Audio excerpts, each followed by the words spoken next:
Today, we're talking with Hilary Wainwright, who's an academic and activist, and she's editor of Red Pepper magazine, and she's a fellow of the Transnational Institute. So, hello, Hilary. Hi, hi, Dave. Thanks for interviewing me in this very interesting way. And what's your main focus at the moment, and why? Well, I've got two main focuses that are slightly, they're not in tension, but they are in terms of my time. I mean, initially, my focus, when I began the year, my focus was on trying to make concrete this idea of popular democratic control of public industries. So taking the challenge of John McDonnell, which, you know, he's said not only are they going to bring back into public ownership water, railways, post and energy, but also they're going to run the public industries in a completely different way from the old, you know, Fabian sort of top-down structures. And in particular, he said we really recognize the knowledge of frontline workers and communities, which is really my kind of theme, about the importance of practical knowledge. So I thought, well, I must try and rise to that challenge and show what forms of organization can share that knowledge and give it some real power and sort of efficacy for the public good. So I was going to go to do some research with the backing of the TNI in Uruguay, where they've brought all the infrastructure into public ownership, and they're beginning to think about forms of democratization. So I was like working from actual examples. So there's no real example of democratic public ownership, but at least in Uruguay they're thinking about it. So that's what I embarked on and planned a research, you know, visit with the trade unionists there. And then I thought, then Brexit, you know, got worse and worse, and the prospects worse and worse. And I was sort of trying to persuade the Labour Party. Well, you know, I don't have any power, but as a journalist and writer and Labour Party member, trying to persuade Corbyn and John McDonnell that actually Labour could lead a process of change in Europe, so they could go beyond, you know, the awful choice between a sort of free market Brexit and a neoliberal Europe, EU, and instead sort of project a vision of a democratic socialist Europe.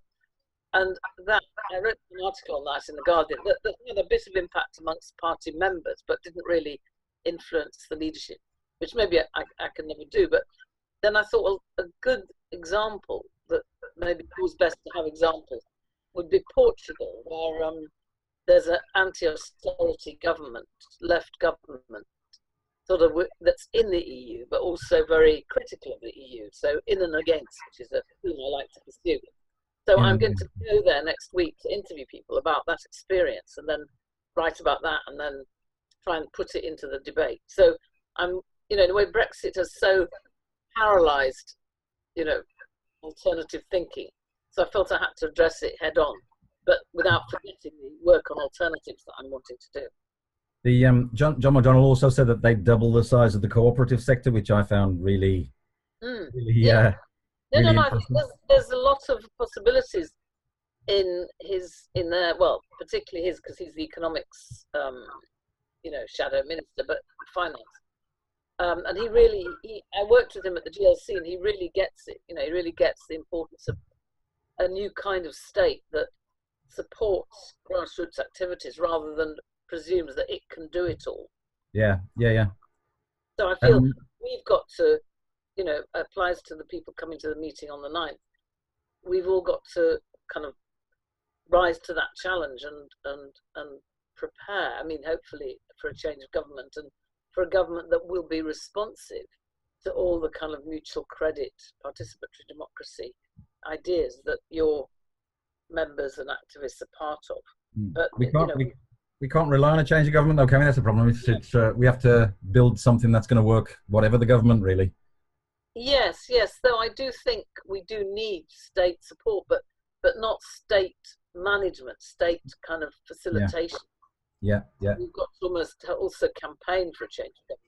Yeah. But campaign not just by the normal electoral processes, but with examples that give people confidence that an alternative is possible. Yeah. So so lowimpact.org is an environmental, sorry for Keith, keep walking in front of the screen. I don't know whether you listened to Radio 4 this morning. Behind. Sorry? Redirect him behind you. Yeah, yeah. Or put him on your shoulders. Anyway, yeah. He just loves it when I'm talking to somebody on Zoom. He wants to know what's going on. I don't know if you listened to Radio 4 this morning. We're coming from an ecological perspective, and on Radio 4 this morning there was a very short item which said scientists are now telling us that in 100 years' time, if current trends continue, there'll be no more insects. Oh yeah, I did hear that in my dozy state. Yeah, people might think, oh well, so what? But they're, the pollinators, the soil builders, the base of the food chain. So from an ecological perspective, it's just terrifying. I mean, if there's no insects, there's probably no humans. And lots of environmental organizations focus on individual actions, which are great, but nowhere near enough in an economy that has to, constantly badger people to consume more and more. So we need sort of wider change, especially in the economy. So I've just read your book, A New Politics from the Left. And you know about this meeting we're having in March. And it's the people building the components of what I guess you could call, I think you did call, a mutualized economy, non-extractive economy. And we're talking about federating this new economy, and there's lots in your book that relates to that, and I'd like to talk about some of them. You mentioned a decentralized networked organization sharing knowledge horizontally, rather than being condensed in giant corporations.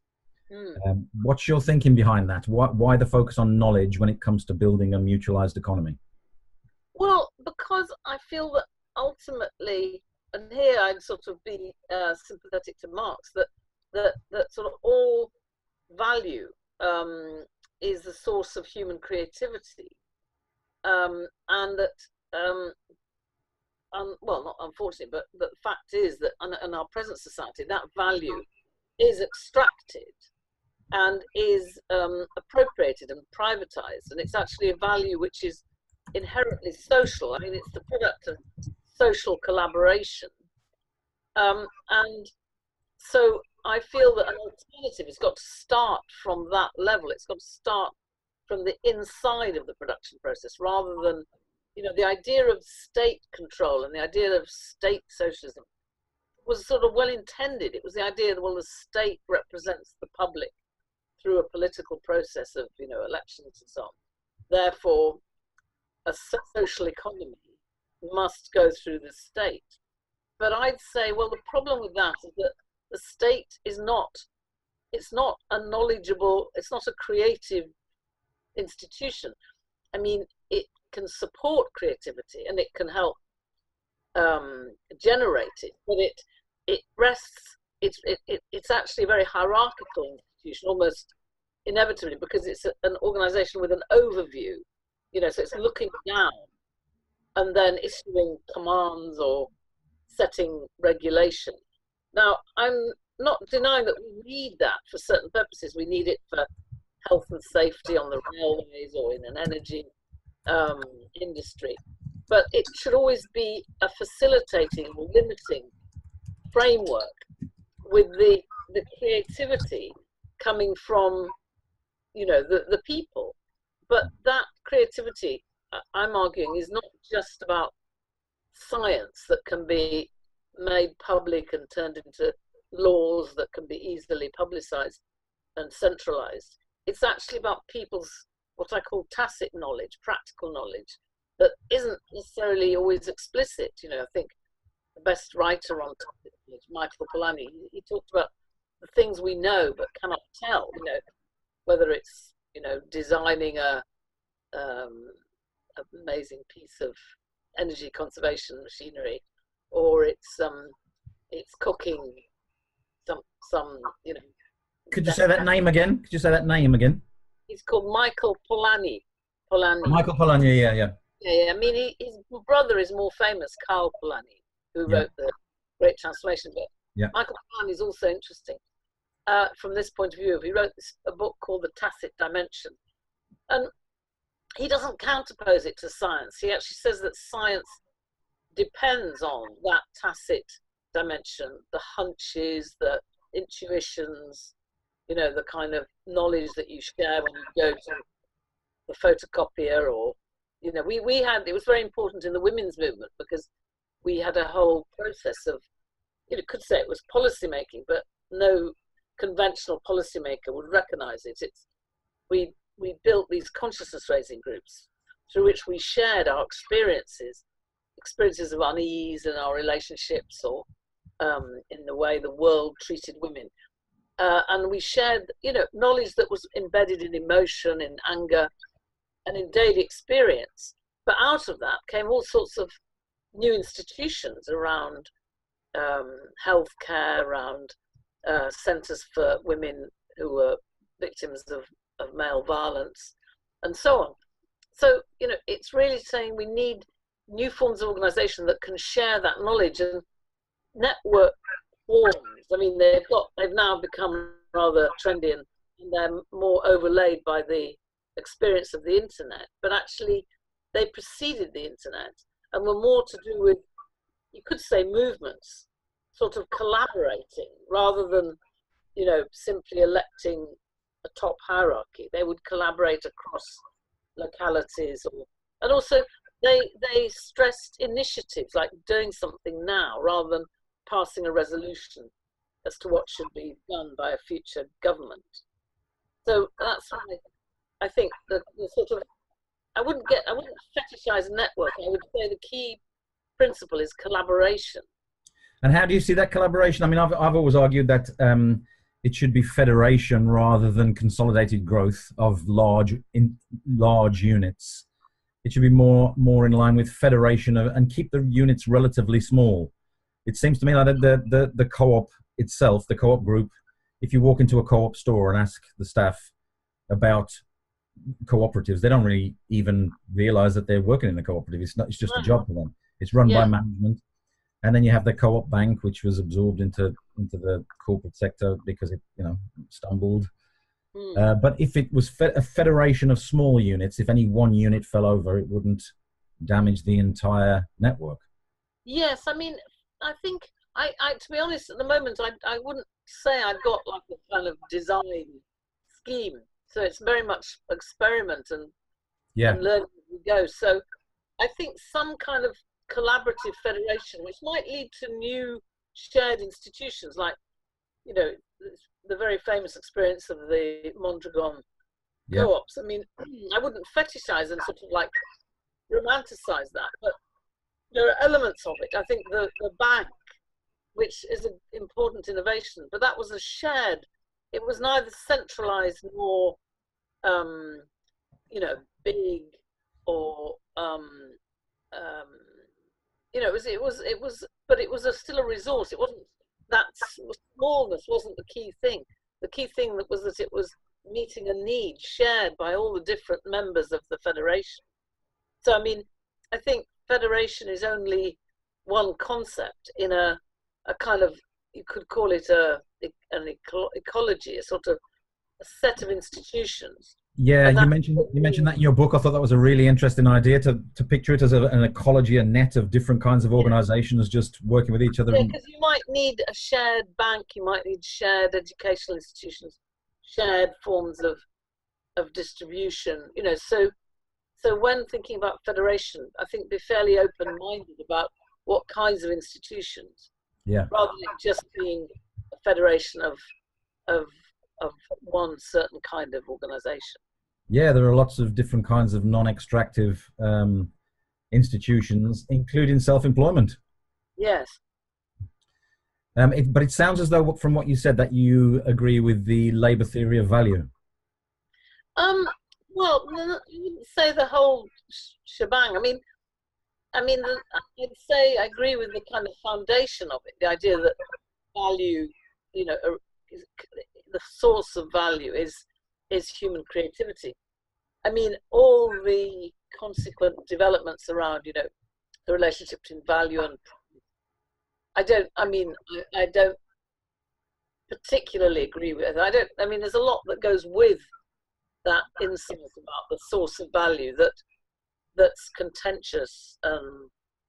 But you know, I think the basic idea that human creativity is the source of value. I mean, it can't be entirely. Again, it's because nature can also be generative. Nature can produce sources of value, as we know. You know, there's also an extractive approach to nature. You know, I mean, Yeah. talking earlier about the death of insects through pollution and so on.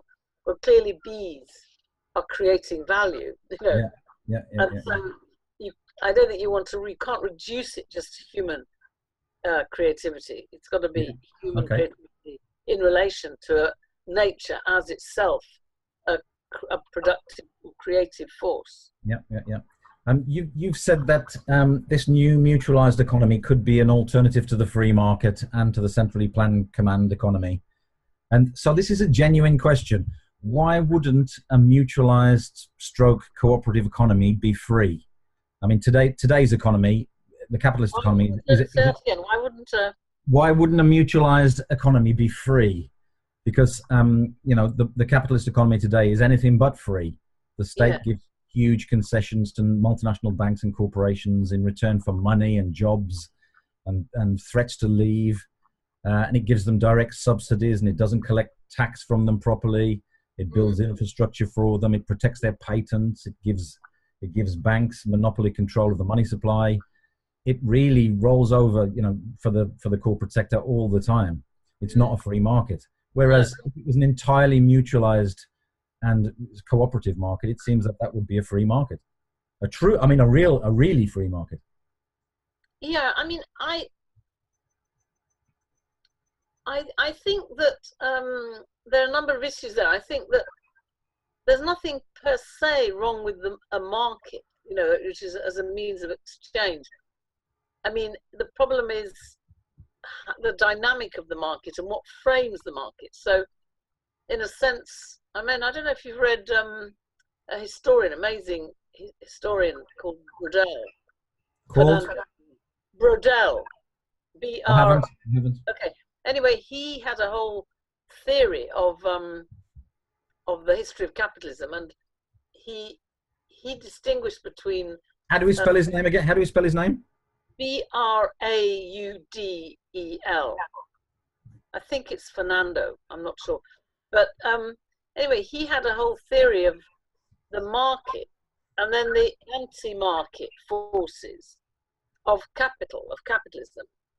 So which was to do with the private ownership of production, and then the sort of logic of accumulation, that in order to survive, you had to grow. Companies had to grow, and they therefore became competitive with each other to grow at the expense of each other, and then they became increasingly oligopolistic and monopolistic. And he considered that to be anti-market, which I agree with. But then you've got to think, well, how do you frame the market in order that it doesn't develop that competitive oligopolistic tendency? So then you need to think about, in a way, collaboration between collaborators, or mutualism between mutuals. Yeah. Then it becomes not just about the market, but about the social relations that frame the market. So I think the idea of free market isn't an adequate concept, because partly because as you're saying, the capitalist market, with capitalist kind of ownership relations, and without any social regulation, contend in this anti-market, anti-democratic, oligopolistic action. So you need to consider in what social context the market is embedded. So you can't market per se. It's got to be like a capitalist market or a regulated market, or I suppose the reason I say that.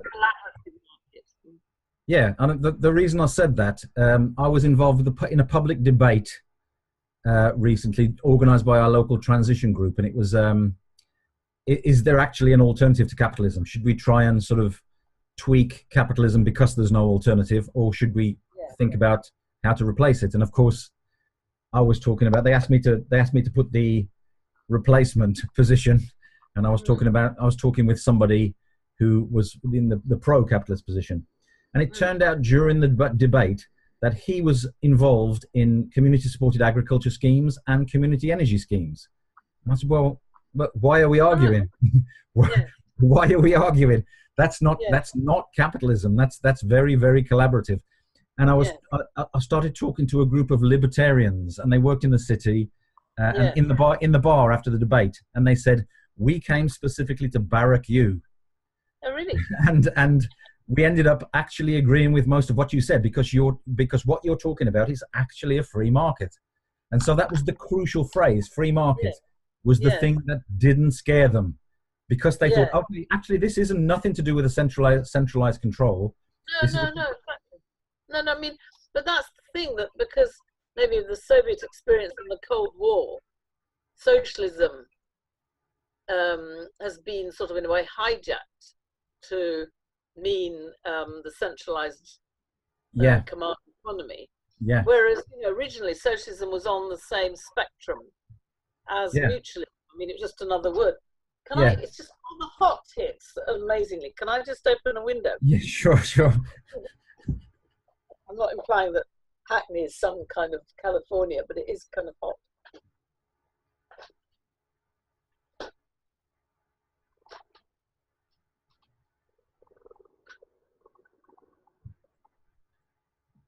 Okay. I think the problem with people on the right, I mean, the problem that the general problem is that people on the right only see the word socialism as meaning the Soviet style socialism. They don't see any other kind of socialism. So the use of the Cold War, I think the Cold War is, you know, very much still a kind of important legacy. Yeah, but I think using that word tends to scare them because they don't understand it, and it's so the kind of market. Why the importance of my book? That's what I was trying to, you know, why I call my book "Politics of a New Politics," a new politics of the left. I think I wasn't emphatic enough. I mean, I wasn't polemical. I was sort of doing it more to think things through, and I should have been a bit more polemical against the sort of Cold War notions of socialism. Yeah, I think whenever I talk to people who consider themselves on the right, they really don't understand the nuances within the word socialism. They only see one kind of socialism. And so I tend not to use that word because it just scares them. Whereas mutualism, they may not know what it is, but they sort of get you know, they sort of grasp it, and they think, okay, that's not scary. Yeah. And it stops them getting their knickers in a twist, really. Whereas the non-extractive nature of it is you know, pleases the left. The free market part of it pleases the right. And so and I wanted to ask you about that. It was right, you know, right there on the cover of your book, Politics from the Left, which is obviously going to put off people who consider themselves right. They're not even going to consider it. It's going to be in opposition to them, right from the word go. And I wondered why you chose to have the word left right there on the cover of your book. Because I suppose I feel that the politics of mutualism and cooperativism is, you know, did originate on the left and is about the left, and that I mean, we need to be an open left, you know, so we're not defining ourselves necessarily in a way that to include people who have identified with the right. But I think we do come from a tradition, you know, which I suppose this goes back to, I think the left-right distinction goes back to the French Revolution. Yeah. Who was on different sides of the French Revolution. And so the left is an emancipatory tradition. But, you know, it's been distorted and hijacked. But so I was kind of using the word left to appeal to a kind of people who identify with the left, and identified with some, have been searching for a new left really since probably 1968.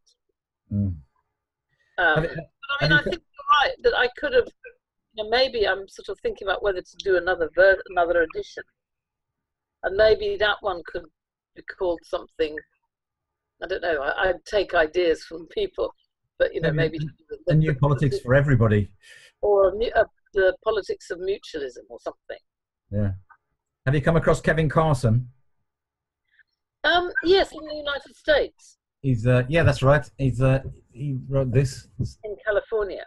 Studies in mutualist. Okay. Economy. I'm a study him.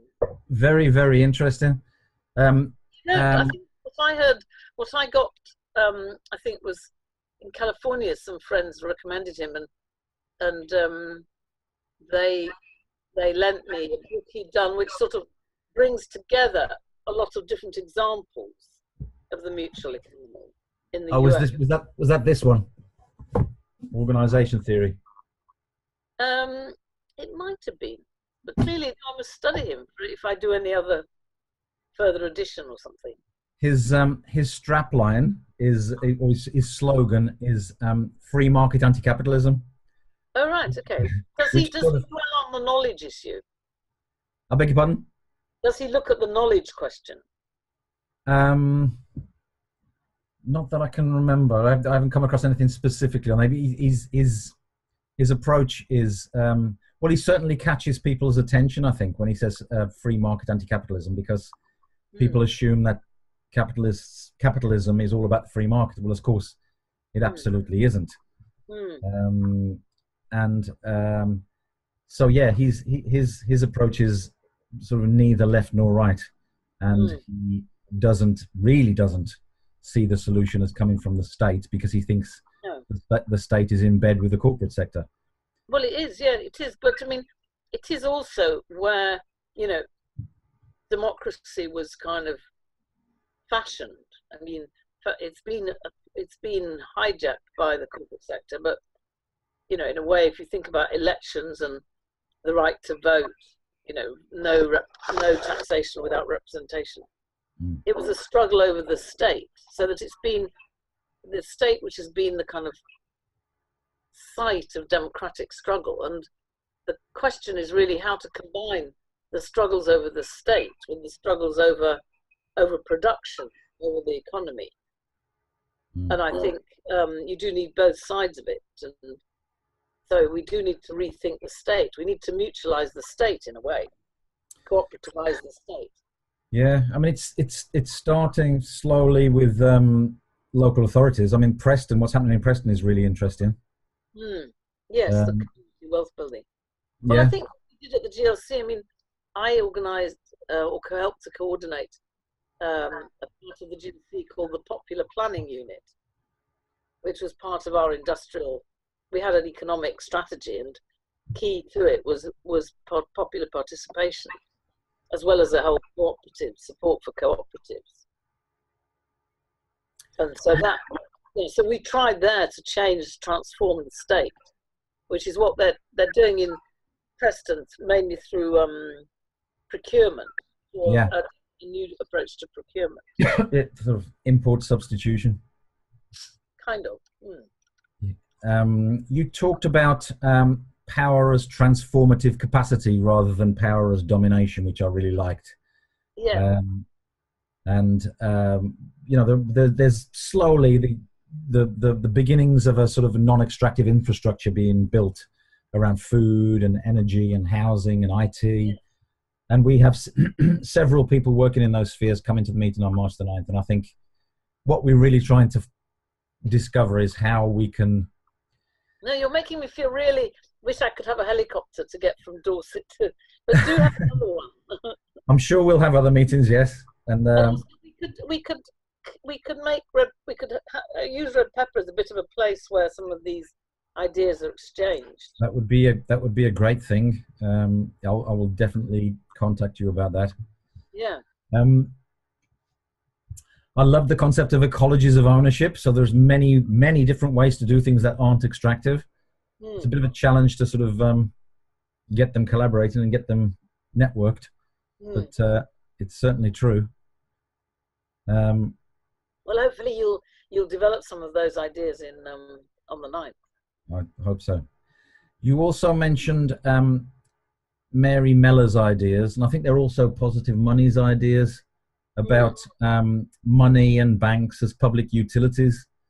Yes. Although again, we're there's a group of us who are trying to build the UK mutual credit network, and so we're going the more direct route rather than the state route with mutual credit. Well, I think you need both, probably. I mean, I didn't elaborate on Mary's ideas, but I think they're important. I think her books really needs to be discussed a bit more, a lot more.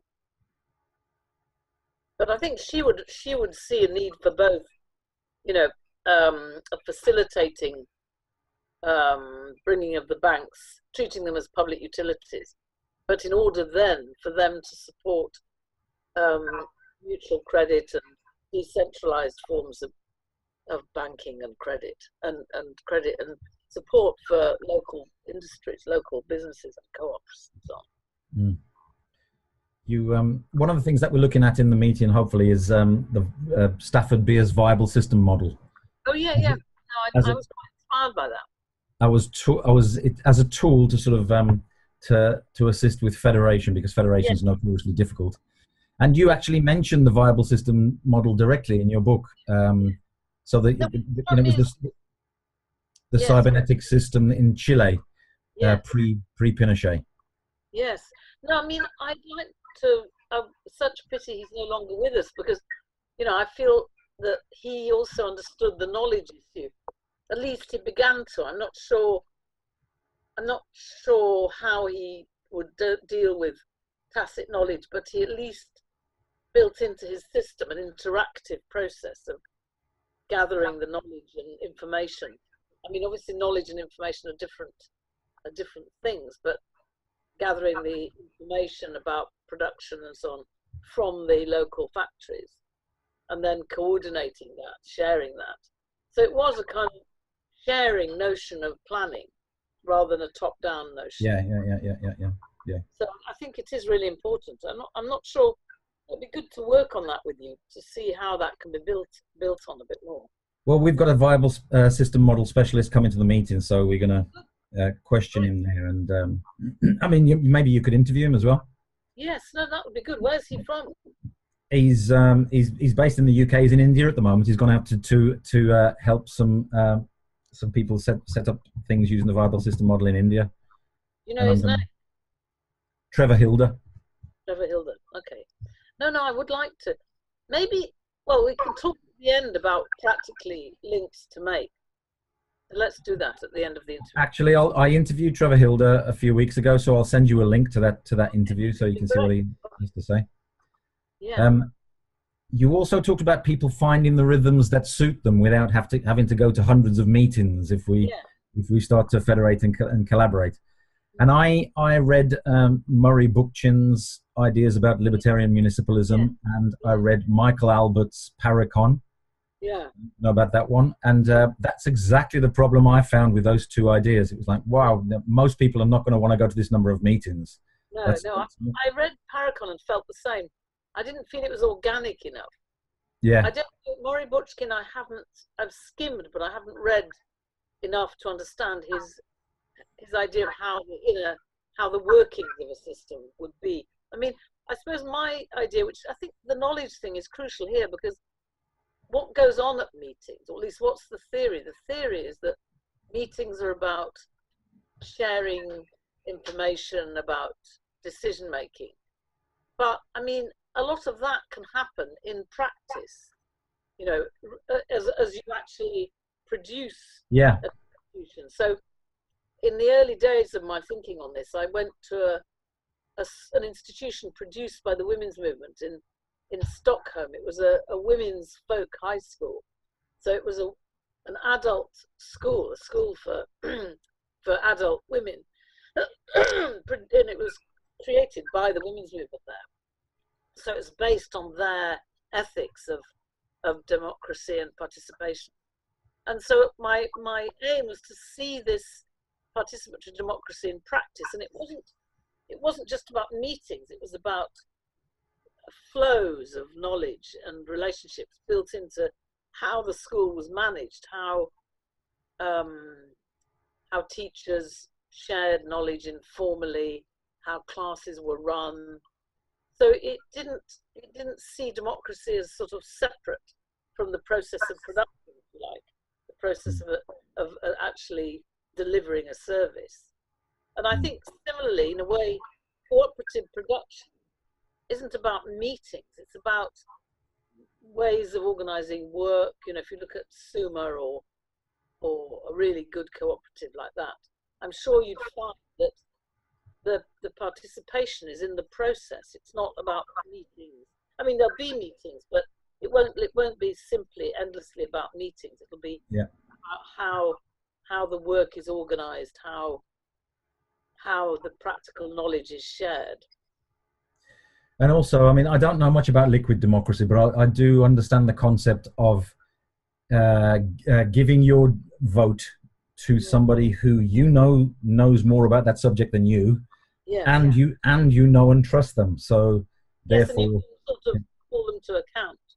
Yeah, and you can switch if they do start to do something that you don't like. I do like that idea rather than having everybody going to constant meetings. Oh, definitely. Yeah. Is that where's that set out? Is that Bauman? No, I don't know. I was just a colleague was talking to me about liquid democracy just recently. I don't know much about it at all, but I definitely want to look into it. Yes. No. That's good. No, you've given me a reading list already. you mean? So, and you also mentioned not having a blueprint for the new system, which I thought was an absolutely essential concept. I mean, we're just talking about federating non-extractive units to see what emerges. We're not trying to impose a blueprint. No, you need experiment, and then you need context for reflection on the experiment. Yeah. And I loved your idea of propaganda of practice as well. Contributing to political change. In other words, don't lecture people, just do things and show other people that they work. Yeah, exactly. No, I really believe that. And just finally, I think I'd like to talk about the likelihood of a party being elected anywhere in the West, really, that would support this kind of federation, and actually how long they'd last in power in a corporate-dominated world if they refuse to roll out the red carpet for the corporate sector. How long would they actually last? I'm sort of skeptical about the parliamentary route to change, although obviously I'd love that to happen, and I'd love any help from that direction, but I'm not sort of holding my breath. No, I mean, I share that sort of skepticism and anxiety, but I suppose the key thing is what we create. I mean, the corporations only have power because they have a monopoly on material production. Yeah. But if cooperatives and mutual organizations are producing food, producing the necessities of life, then corporations won't have that power. So in a way, we have to create that material base for a different kind of government, but also different kind of state. So that government can almost, when it gets elected, instead of being just up against the corporations, it's also resting on an emerging alternative, so that the end result of a strategy in which we put emphasis on creating material alternatives now means that when a left government or it's simply up against corporate power, but it's resting on or is kind of nourished by this emerging alternative. So that led me, just as I talk, to think of a kind of maybe rather corny natural analogy of, where you have the butterfly emerging from the chrysalis. So in a way, what a mutualist party or government would do would be to like open or sort of facilitate, be the equivalent of the butterfly midwife, to push off the sort of empty structures of corporate power so that the alternative could emerge. I mean, it's not as simple as that or as organic, but it's a nice vision. Yeah. I think often the people I'm talking to, that often the state seems to be blocking the growth of the non-extractive sector rather than helping it. I mean, I used to be on the board of the Ecological Land Co-op, and the planning system is just a thorn in their side. You know, the community energy, the license to be to provide electricity to your local members is the same license as E.ON or any sort of giant electricity supplier, and which local community energy schemes can't afford. So they have to sell their electricity to the national grid for 4p a unit, and then the local members have to buy it back for 16, 17p a unit, which is just. And also, Duncan at the New Economics Foundation is trying to build an alternative to Uber, a platform cooperative alternative to Uber. And the license to be a platform provider of taxi services went for overnight from £2,500 to £2.5 million. Wow. So it pushed him out of London, and now he's trying to do it in Brighton. So everywhere you look, the state is sort of not helping. It's throwing. No, you need to take over the state to reorient it, and you need to specify in advance what you think needs to change. Yeah, because I don't think it's the regulators. I think the regulators often don't understand. They get to listen to corporate lobbyists. They get to hear the corporate arguments, but they don't get to hear our arguments. And when they do, they're quite open to them. Yes, no, exactly. No, I think we'd have a lot of allies. So that's what we have to do if we think there is a chance of a different kind of government. I think you're absolutely right. I think we have a lot of allies in politics, in the regulators and in the general public. You know, I talk to all sorts of people. I talk to bankers who completely agree with me. They say, yes, that's the kind of economy I'd love to see. Yes. And I know how evil it is because I work in the city. Yeah. And I have to earn that kind of money to be able to pay my mortgage, to be able to live in London. It's just a vicious circle. No, exactly. No, we must talk about how we break that. Yeah.